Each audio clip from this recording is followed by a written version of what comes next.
नमस्कार। प्रस्तुत कर रही हूँ मुंशी प्रेमचंद जी द्वारा लिखी हुई एक कहानी गिला। जीवन का बड़ा भाग इसी घर में गुजर गया, पर कभी आराम नसीब न हुआ। मेरे पति संसार की दृष्टि में बड़े सज्जन, बड़े शिष्ट, बड़े उदार, बड़े सौम्य होंगे, लेकिन जिस पर गुजरती है वही जानता है। संसार को उन लोगों की प्रशंसा करने में बहुत आनंद आता है जो लोग अपने घर को भाड़ में झोंक रहे हों, गैरों के पीछे अपना सर्वनाश किए डालते हों। जो प्राणी घर वालों के लिए मरता है उसकी प्रशंसा संसार वाले नहीं करते। वह तो उनकी दृष्टि में स्वार्थी हैं, कृपण हैं, संकीर्ण हैं, आचार भ्रष्ट हैं। इसी तरह जो लोग बाहर वालों के लिए मरते हैं उनकी प्रशंसा घर वाले क्यों करने लगे? अब इन्हीं को देख लो, सारे दिन मुझे जलाया करते हैं। मैं पर्दा तो नहीं करती, लेकिन सौदे सुलभ के लिए बाजार जाना बुरा मालूम होता है। और इनका यह हाल है कि चीज़ें मंगवाओ तो ऐसी दुकान से लाएंगे जहाँ कोई ग्राहक भूल कर भी न जाता हो। ऐसी दुकान पर न तो चीज़ अच्छी मिलती है, न तौल ठीक से होती है, न ही दाम उचित होते हैं। यह दोष न होते तो वह दुकान बदनाम ही क्यों होती? पर इन्हें ऐसी गई बीती दुकानों की चीज़ लाने का मरज है। बार बार कह दिया कि साहब चलती हुई दुकान से सौदा लाया करो, वहाँ माल अधिक खपता है, इसलिए ताज़ा माल आता रहता है। पर इनकी तो टुटपुंजिया से बनती है। वे इन्हें उल्टे छुरे से मोड़ते जो हैं। गेहूँ लाएंगे तो सारे बाजार से खराब, घुना हुआ चावल ऐसा मोटा कि बैल भी न पूछे, दाल में कराई और कंकड़ भरे हुए, मनो लकड़ी जला डालो मजाल है कि गले। घी लाएंगे तो आधा आधा तेल या 16 आने काटो जेम, और दरअसल घी से एक छटाक कम ही। तेल लाएंगे तो मिलावट, बालों में डालो तो चिमट जाए, पर दाम दे आएंगे शुद्ध आंवले के तेल का। किसी चलती हुई नामी दुकान पर जाते तो इन्हें डर लगता है। शायद ऊंची दुकान और फीके पकवान के कायल हैं। मेरा तो अनुभव यह है कि किसी नीची दुकान पर ही सड़े हुए पकवान मिलते हैं। एक दिन की बात हो तो बर्दाश्त कर ली जाए, रोज रोज का टंटा नहीं सहा जाता। मैं पूछती हूँ, आखिर आप टुटपुंजियों की दुकान पर ही क्यों जाते हैं? क्या उनके पालन पोषण का ठेका तुम्ही ने ले लिया है? आप फरमाते हैं कि मुझे देखकर सब के सब बुलाने लगते हैं। वाह, क्या कहना है, कितनी दूर की बात कही है। ज़रा इन्हें बुला लिया और खुशामद के 2 शब्द सुना दिए, थोड़ी सी स्तुति कर दी, बस आपका मिजाज पहुंच गया 7वें आसमान पर। फिर इन्हें सुध ही नहीं रहती कि यह कूड़ा करकट बांध रहा है या क्या। मैं पूछती हूँ, तुम उस रास्ते जाते ही क्यों हो? क्यों किसी दूसरे रास्ते से नहीं जाते? ऐसे उठाई गिरो के मुँह ही क्यों लगते हो? इसका कोई जवाब नहीं। एक चुप 100 बाधाओं को हरती है। एक बार एक गहना बनवाने को दिया। मैं तो महाशय को जानती थी, इनसे कुछ पूछना व्यर्थ ही समझा। अपने पहचान के एक सुनार को बुला ही रही थी कि संयोग से आप भी विराजमान थे।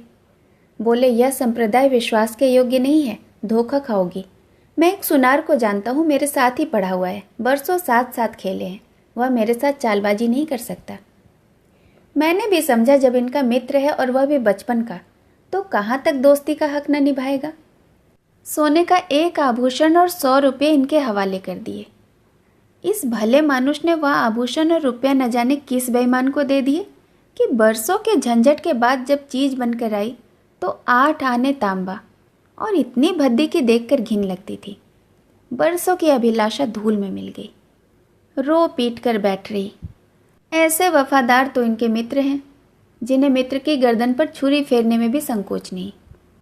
इनकी दोस्ती भी उन्हीं लोगों से है जो जमाने भर के गट्टू, गिरह, गट, लंगोटी में फाग खेलने वाले फाके मस्त हैं, जिनका उद्यम ही इन जैसे आँख के अंधों से दोस्ती गांठना है।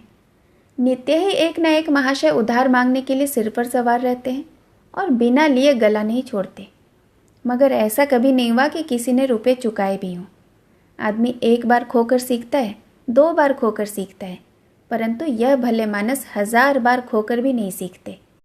जब कहती हूँ रुपए दे तो आए, अब मांग क्यों नहीं लेते? क्या मर गए तुम्हारे वह दोस्त? तो बगले झांकने लगते हैं। आपसे मित्रों को सूखा जवाब नहीं दिया जाता।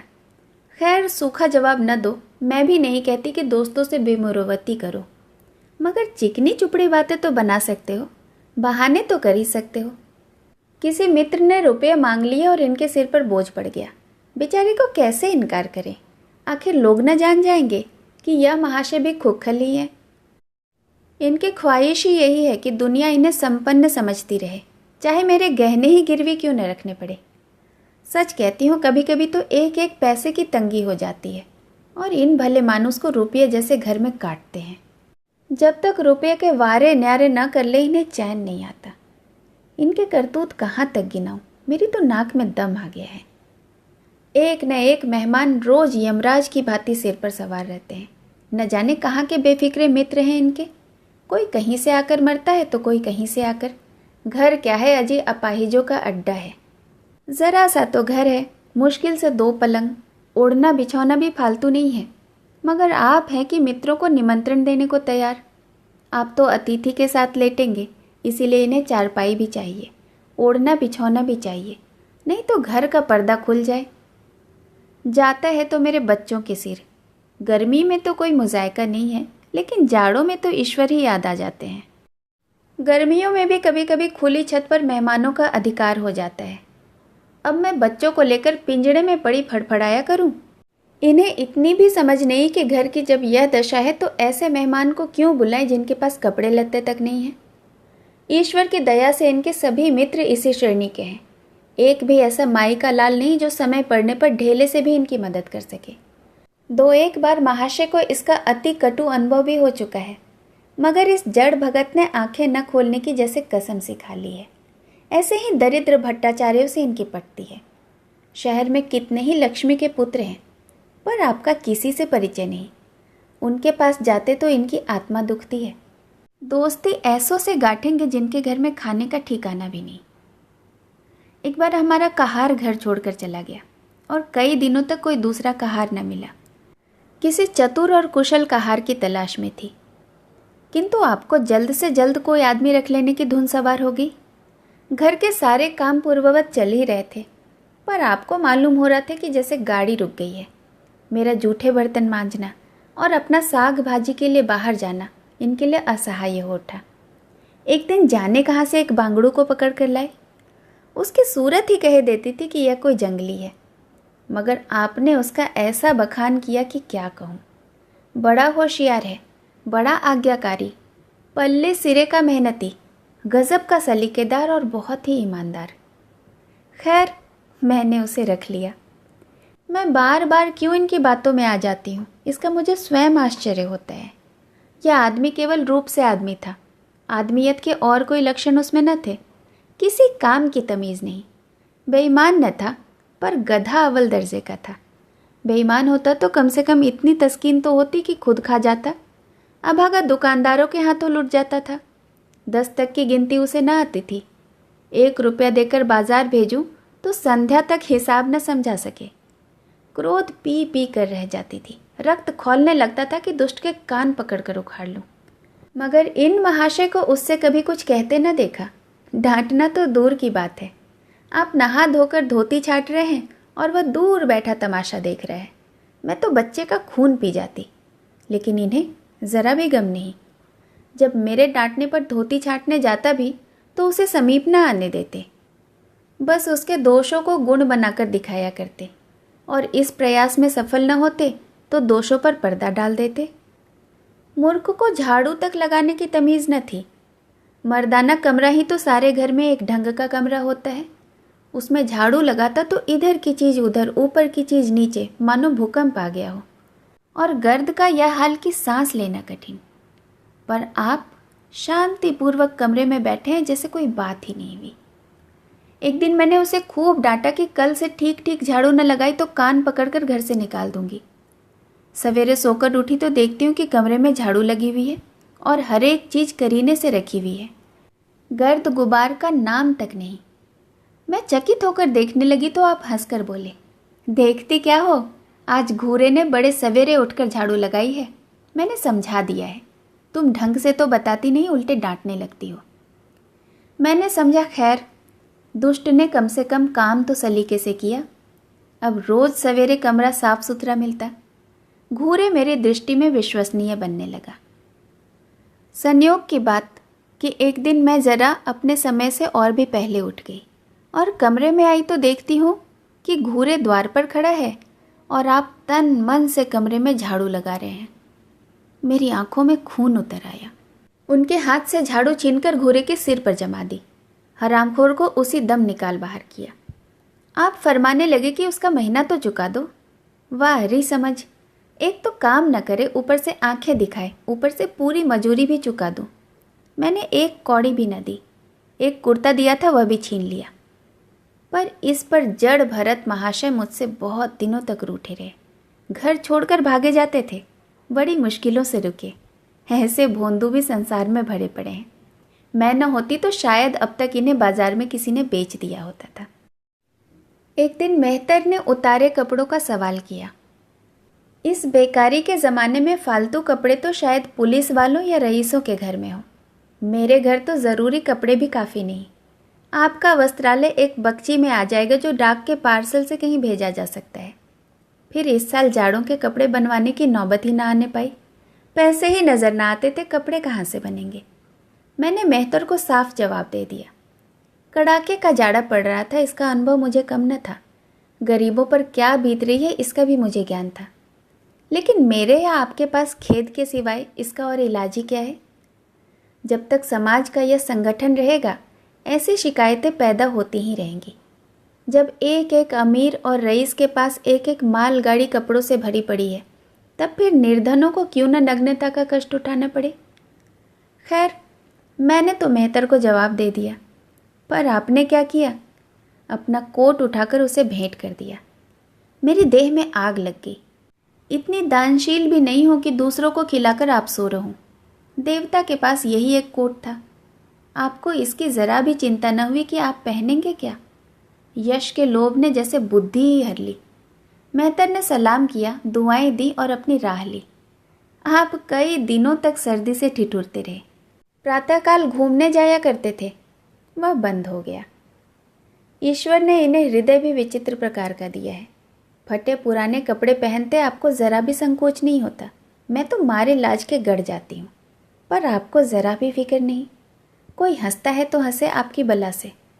अंत में जब मुझसे न देखा गया तो मैंने एक कोट बनवा दिया। जी तो जलता था कि खूब सर्दी खाने दूं, पर डरी कि कहीं बीमार न पड़ जाए तो और भी बुरा हो जाएगा। आखिर काम तो उन्हीं को करना है। महाशय दिल में समझते होंगे कि मैं कितनी विनीत, कितनी परोपकारी हूँ। शायद इन्हें इन बातों का गर्व भी हो, पर मैं इन्हें परोपकारी नहीं समझती, ना ही विनीत समझती हूँ। यह जड़ता है, सीधी सादी निरीहता।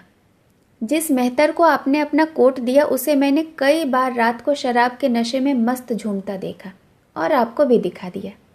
फिर दूसरों के विवेकहीनता की पुरौती हम क्यों करें? अगर आप विनीत और परोपकारी होते तो घर वालों के प्रति भी आपके मन में कुछ उदारता होती, या सारी उदारता बाहर वालों के लिए ही सुरक्षित है? घर वालों को उसका अल्पांश भी न मिलना चाहिए? मेरी इतनी अवस्था बीत गई, पर इस भले आदमी ने कभी अपने हाथों से मुझे एक उपहार भी न दिया। बेशक मैं जो चीज़ बाजार से लाऊं उन्हें लाने में इन्हें ज़रा भी आपत्ति नहीं, बिल्कुल उज़्र नहीं, मगर रुपये मैं दे दूं यह शर्त है। इन्हें खुद कभी उमंग नहीं होता। यह मैं मानती हूँ कि बेचारे अपने लिए भी कुछ नहीं लाते। मैं जो कुछ मंगवा दूँ उसी पर संतुष्ट हो जाते हैं। मगर आखिर आदमी कभी कभी शौक की चीज़ें चाहता ही है। अन्य पुरुषों को देखती हूँ कि स्त्री के लिए तरह तरह के गहने, भांति भांति के कपड़े, शौक श्रृंगार की वस्तुएं लाते रहते हैं। यहाँ इस व्यवहार का निषेध है। बच्चों के लिए भी मिठाइयाँ, खिलौने, बाजे शायद ही जीवन में कभी आए हों। शपथ ही खाली है। इसीलिए मैं तो इन्हें कृपण कहूँगी, अरसिक कहूँगी, हृदय शून्य कहूँगी, लेकिन उदार नहीं कह सकती। दूसरों के साथ जो इनका सेवा भाव है उसका कारण है इनका यश लोभ और व्यवहारिक अज्ञानता।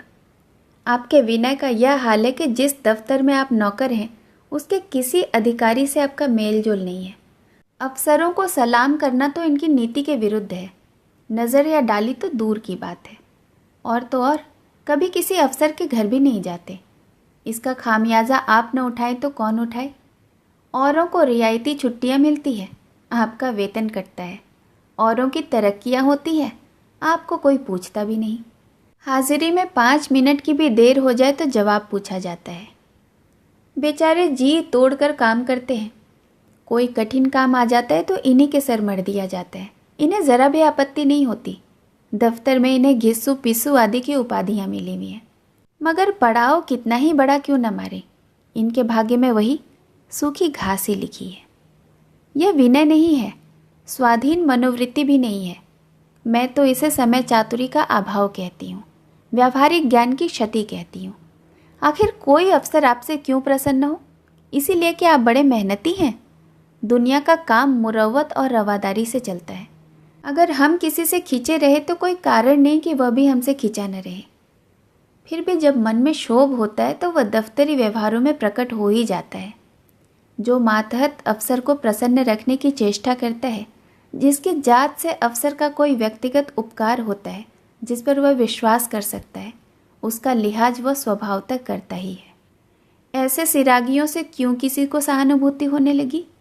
अफसर भी तो मनुष्य है। उसके हृदय में जो सम्मान और विशिष्टता की कामना है वह कहाँ से पूरी हो? जब अधीनस्थ कर्मचारी ही उससे फिरंट रहें तो क्या उसके अफसर उसे सलाम करने आएंगे? आपने जहाँ नौकरी की वहाँ से निकाले गए। कभी किसी दफ्तर में 2-3 साल से ज़्यादा न टिके। या तो अफसर से लड़ गए या कार्याधिक्य के कारण छोड़ बैठे। आप कुटुंब सेवा का दावा करते हैं। आपके कई भाई भतीजे होते हैं। वह कभी आपकी बात नहीं पूछते। आप बराबर उनका मुंह ताकते रहते हैं। इनके एक भाई साहब आजकल तहसीलदार हैं। घर की मिल्कियत उन्हीं की निगरानी में है। वह ठाठ से रहते हैं, मोटर रख ली और कई नौकर चाकर हैं, मगर यहाँ भूले से भी पत्र नहीं लिखते हैं। एक बार हमें रुपये की बड़ी तंगी हुई। मैंने कहा अपने भ्राता जी से क्यों नहीं मांग लेते। कहने लगे उन्हें क्यों चिंता में डालूं, उन्हें भी तो अपना खर्च है, ऐसी कौन सी बचत हो जाती होगी। जब मैंने बहुत मजबूर किया तो आपने पत्र लिखा। मालूम नहीं पत्र में क्या लिखा। पत्र लिखा भी या मुझे चकमा दे दिया। रुपये ना आने थे सो ना आए। कई दिनों के बाद मैंने पूछा कि कुछ जवाब आया श्रीमान के भाई साहब के दरबार से। आपने रुष्ट होकर कहा, अभी 1 हफ्ता ही तो हुआ है खत पहुँचे हुए, अभी क्या जवाब आ सकता है। 1 सप्ताह और गुजरा मगर जवाब नदारद। अब आपका यह हाल है कि मुझे कुछ बातचीत करने का अवसर ही नहीं देते। इतने प्रसन्न चित्त नजर आते हैं कि क्या कहूँ। बाहर से आते हैं तो खुश खुश, कोई न कोई शगुफा लिए हुए आते हैं। मेरी खुशामद भी खूब हो रही है। मेरे मैके वालों की प्रशंसा भी हो रही है। मेरे गृह प्रबंध का बखान भी असाधारण रीति से किया जा रहा है। मैं इस महाशय की चाल समझ रही थी। यह सारी दिलजोई केवल इसलिए थी कि श्रीमान के भाई साहब के विषय में कुछ न पूछ बैठूं।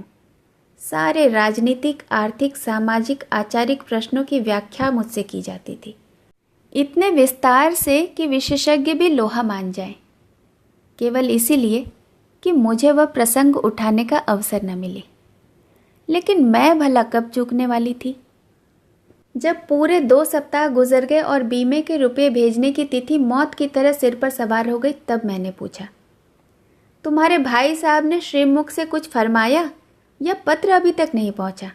आखिर घर की जायदाद में हमारा भी कुछ हिस्सा है या नहीं, या हम किसी लौंडी दासी की संतान हैं? 500 रुपये साल का नफ़ा तो 10 साल पहले था, अब तो 1000 से कम न होगा। पर हमें कभी एक कानी कौड़ी भी नहीं मिली। मोटे हिसाब से तो हमें 2000 मिलना चाहिए।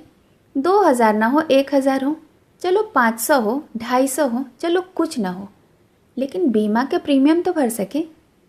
तहसीलदार साहब की आमदनी हमारी आमदनी की चौगुनी है, रिश्वतें भी लेते हैं, फिर हमें रुपये क्यों नहीं देते? आप हैं हाँ हाँ करने लगे। कहने लगे वह बेचारे घर की मरम्मत करवाते हैं, बंधु बांधवों का स्वागत सत्कार कहते हैं, नातेदारियों की भेंट भाट में जाते रहते हैं, और कहाँ से लावें जो हमारे पास भेजें। वाह हरी बुद्धि। मानो जायदाद इसलिए होती है कि उसकी कमाई उसी में खर्च हो जाए। इस भले आदमी को बहाने गढ़ने भी नहीं आते। मुझसे पूछते मैं 1000 बहाने बता देती, सब एक से बढ़कर एक। कह देते कि घर में आग लग गई, सब कुछ स्वाहा हो गया, या चोरी हो गई, तिनका तक न बचा, या 10,000 का अनाज भरा था उसमें घाटा रहा, या किसी से फौजदारी हो गई, उसमें दिवाला पिट गया। आपको सूझी भी तो लचर सी बात। तकदीर ठोक कर बैठ रही। पड़ोस की एक महिला से कर्ज लिए, तब जाकर काम चला। फिर भी आप भाई भतीजों के तारीफ की पुल बांधते हैं। मेरे तो शरीर में आग लग जाती है। ऐसे कौरवों से ईश्वर बचाए। ईश्वर की दया से आपके 2 बच्चे हैं, 2 बच्चियां भी हैं। ईश्वर की दया कहूँ या कोप कहूँ, सब के सब उद्यमी हो गए हैं। खुदा की पनाह। मगर मजाल है कि यह भोंदू किसी को कड़ी आंखों से देखे। रात के 8 बज गए हैं। युवराज अभी तक घूम कर नहीं आए हैं। मैं घबरा रही हूँ, पर आप निश्चिंत बैठे अखबार पढ़ रहे हैं। झल्लाई हुई जाती हूँ और अखबार छीन कर कहती हूँ कि ज़रा देखते क्यों नहीं, लौंडा कहाँ रह गया। न जाने तुम्हारा हृदय कितना कठोर है। ईश्वर ने तुम्हें संतान ही न जाने क्यों दे दी। पिता का पुत्र के लिए कुछ धर्म तो है। तब आप भी गर्म हो जाते। अभी तक नहीं आया, बड़ा शैतान है। आज बच्चा आता है तो उसके कान उखाड़ लेता हूँ, मारे हंटरों के खाल उधेड़ कर रख दूंगा। यूं बिगड़ कर तैश के साथ आप उसे खोजने निकल जाते हैं। संयोग की बात कि आप उधर जाते हैं, इधर लड़का आता है। मैं पूछती हूँ, तू किधर से आ गया? तुझे तो वो ढूंढने गए हुए हैं। देखना आज कैसी मरम्मत होती है। आज आदत ही छूट जाएगी। दांत पीस रहे थे, आते ही होंगे, छड़ी भी उनके हाथ में है। तुम इतने मन के हो गए कि किसी की बात नहीं सुनते हो। आज आटे दाल का भाव मालूम होगा। लड़का सहम जाता है और लैंप जलाकर पढ़ने बैठ जाता है। महाशय जी 2-2.5 घंटे के बाद लौटते हैं, हैरान, परेशान, बदहवास। घर में पांव रखते ही पूछते हैं कि आया कि नहीं। मैं उनका क्रोध उत्तेजित करने के विचार से कहती हूँ कि आकर बैठा तो है, जाकर पूछते क्यों नहीं। पूछकर हार गई थी, कहाँ गया था, कुछ बोलता ही नहीं। आप गरज कर कहते हैं कि मन्नू यहाँ आओ। लड़का थर थर कांपता हुआ आकर आंगन में खड़ा हो जाता है। दोनों बच्चियां घर में छिप जाती है कि कोई बड़ा भयंकर कांड होने वाला है। छोटा बच्चा खिड़की से चूहे की तरह झांक रहा है। आप क्रोध से बौखलाए हुए हैं, हाथ में छड़ी है ही। मैं भी वह क्रोधान्मत आकृति देखकर पछताने लगती हूँ कि कहाँ से इनसे शिकायत की।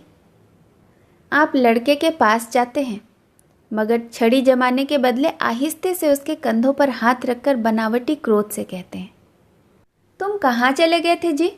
मना किया जाता है, मानते नहीं हो। खबरदार जो अब कभी इतनी देर होगी। आदमी शाम को घर चला आता है या मटर गश्ती करता है। मैं समझ रही हूँ कि यह भूमिका है।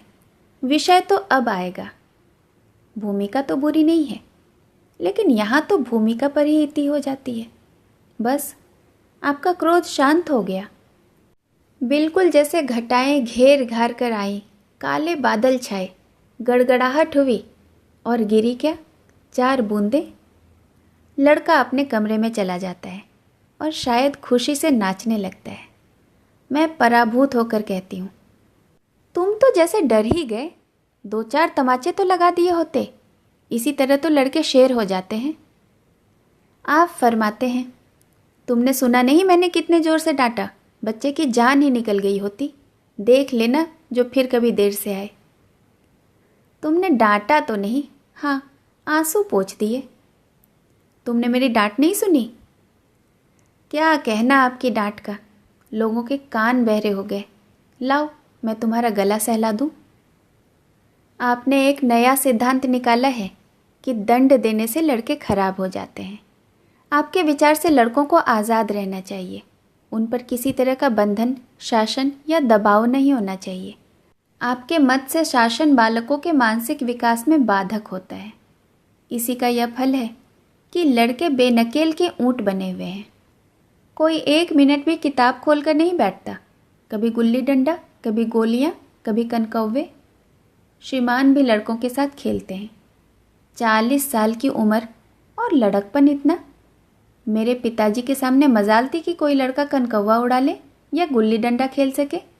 खून पी जाते। प्रातः काल से लड़कों को लेकर बैठ जाते थे। स्कूल से जो ही लड़के आते फिर लेकर बैठ जाते। बस संध्या समय आधे घंटे की छुट्टी देते थे। रात को फिर जोर देते थे। यह नहीं कि आप अखबार पढ़ा करें और लड़के गली गली भटकते फिरें। कभी कभी आप सींग काटकर बछड़े बन जाते हैं। लड़कों के साथ बैठकर ताश खेलने लगते हैं। ऐसे बाप का भला लड़कों पर क्या रौब हो सकता है? मेरे पिताजी के सामने भाई सीधे ताक नहीं सकते थे। उनकी आवाज़ सुनते ही तहलका मच जाता था। उन्होंने घर में कदम रखा और शांति का साम्राज्य हुआ। उनके सम्मुख जाते लड़कों के प्राण सूखते थे। उसी शासन की यह बरकत है कि सभी लड़के आज अच्छे अच्छे पदों पर पहुंच गए हैं। हाँ, स्वास्थ्य किसी का अच्छा नहीं है, तो पिताजी का ही स्वास्थ्य कौन सा बड़ा अच्छा था। बेचारे हमेशा किसी न किसी औषधि का सेवन करते रहते थे। और क्या कहूँ, एक दिन तो हद हो गई। श्रीमान जी लड़कों को कनकौवा उड़ाने की शिक्षा दे रहे थे। यूं घुमाओ, यूं गोता दो, यूं खींचो और यूं ढील दो। ऐसे तन मन से सिखा रहे थे मानो गुरु मंत्र दे रहे हों। उस दिन मैंने इनकी ऐसी खबर ली कि याद करते होंगे। तुम कौन होते हो मेरे बच्चों को बिगाड़ने वाले? तुम्हें घर से कोई मतलब नहीं है न सही, लेकिन मेरे बच्चों को खराब न कीजिए, बुरी बुरी आदतें न सिखाइए। आप उन्हें सुधार नहीं सकते तो कम से कम बिगाड़िए तो मत। लगे बगले झांकने। मैं चाहती हूँ एक बार यह भी गर्म पड़े तो मैं अपना चंडी रूप दिखाऊं, पर यह इतना जल्दी दब जाते हैं कि मैं हार मान जाती हूँ। मेरे पिताजी किसी लड़के को मेले तमाशे न ले जाते थे। लड़का सिर पीट कर मर जाए मगर वह जरा भी न पसीजते थे। और इन महात्मा जी का यह हाल है कि एक एक से पूछ पूछ कर मेले ले जाते हैं। चलो चलो, वहाँ बड़ी बहार है, खूब आतिशबाजियाँ छूटेंगी, गुब्बारे उड़ेंगे, विलायती चरखियाँ भी हैं, उन पर मज़े से बैठना। और तो और आप लड़कों को हॉकी खेलने से भी नहीं रोकते। या अंग्रेज़ी खेल भी कितने जानलेवा होते हैं। क्रिकेट, फुटबॉल, हॉकी, एक से एक घातक। गेंद लग जाए तो जान लेकर ही छोड़े। पर आपको इन सभी खेलों से प्रेम है। कोई लड़का मैच जीत कर आ जाए तो ऐसा फूल उठते हैं मानो किला जीत कर आया हो। आपको इसकी ज़रा भी परवाह नहीं कि चोट चपेट आ गई तो क्या होगा। हाथ पांव टूट गए तो बेचारों की ज़िंदगी कैसे पार लगेगी। पिछले साल कन्या का विवाह किया था। आपको जिद थी कि दहेज के नाम पर कानी कौड़ी भी न देंगे, चाहे कन्या आजीवन कुंवारी ही बैठी रहे। यहाँ भी आपका आशीर्वाद आकूदा। समाज के नेताओं का छल प्रपंच आए दिन देखते रहते हैं, फिर भी आपकी आंखें नहीं खुलती। जब तक समाज की ये व्यवस्था कायम है और युवती कन्या का अविवाहित रहना निंदास्पद है, तब तक यह प्रथा मिटने वाली नहीं है। दो चार ही ऐसे व्यक्ति निकल आवे जो दहेज के लिए हाथ न फैलावे, लेकिन इसका परिस्थिति पर कोई असर नहीं पड़ता और कुप्रथा ज्यों की त्यों बनी हुई है। पैसों की तो कोई कमी नहीं है, दहेज की बुराइयों पर लेक्चर भी दे सकते हैं, लेकिन मिलते हुए दहेज को छोड़ देने वाला मैंने आज तक नहीं देखा। जब लड़कों की तरह लड़कियों की शिक्षा और जीविका की सुविधाएं निकल आएंगी तो शायद अब प्रथा विदा हो जाएगी। उसके पहले यह संभव नहीं। मैंने जहाँ जहाँ संदेश भेजा दहेज का प्रश्न उठ खड़ा हुआ और आपने प्रत्येक अवसर पर टांग गड़ाई। अब इस तरह पूरा साल गुजर गया और कन्या को 17वां लग गया तो मैंने एक जगह बात पक्की कर ली। आपने भी स्वीकार कर लिया क्योंकि वर पक्ष ने लेन देन का प्रश्न उठाया ही नहीं। हालांकि अंतःकरण में उन लोगों को पूरा विश्वास था कि अच्छी रकम मिलेगी और मैंने भी तय कर लिया था कि यथाशक्ति कोई बात न उठा रखूंगी। विवाह के सकुशल हो जाने में कोई संदेह न था, लेकिन इन महाशय के आगे मेरी एक न चली। यह प्रथा निंदनीय है, यह रस्म निरर्थक है। यहाँ रुपयों की क्या ज़रूरत, यहाँ गीतों का क्या काम। नाक में दम था।